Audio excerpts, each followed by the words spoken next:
ఉదయం నిద్ర లేవగానే మనం చూసే దృశ్యాలు, ఆలోచనలు రోజంతా మన మనస్థితిపై ప్రభావం చూపుతాయని ప్రాచీన ధర్మశాస్త్రాలు పేర్కొంటున్నాయి. అందుకే రోజు శుభప్రదంగా సాగాలంటే కొన్ని ప్రత్యేక వస్తువులు, దైవ చిహ్నాలు దర్శించుకోవాలని ఆధ్యాత్మిక గ్రంథాలు సూచిస్తున్నాయి. ప్రముఖ ఆధ్యాత్మికవేత్త కాకునూరి సూర్యనారాయణమూర్తి వివరాల ప్రకారం నిద్ర లేవగానే ముందుగా మన అరచేతులను దర్శించుకోవాలి.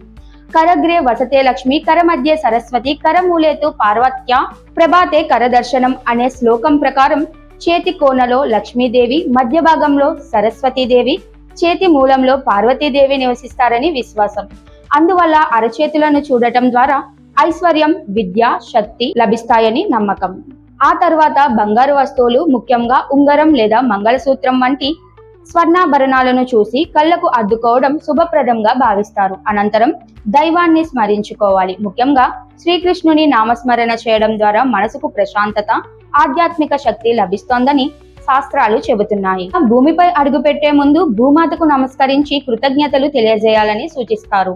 మన జీవితాన్ని మోస్తున్న భూమికి గౌరవం తెలపడం భారతీయ సాంప్రదాయంలో ముఖ్యమైన ఆచారంగా భావించబడుతోంది. ఇవే కాకుండా గంధపు చెక్క, స్వచ్ఛమైన నీరు, రాగి పాత్రలు, ఆవు, పచ్చని గడ్డి, పక్షులు, ముఖ్యంగా చిలుకలను ఉదయం దర్శించుకోవడం కూడా శుభ సూచికంగా పరిగణిస్తారు.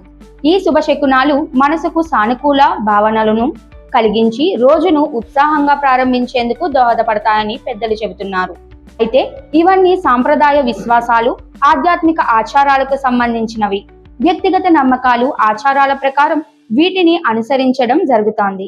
సానుకూల ఆలోచనలతో రోజును ప్రారంభించడం ఏ పరిస్థితుల్లోనైనా మంచి ఫలితాలను అందిస్తుందని నిపుణులు సూచిస్తున్నారు.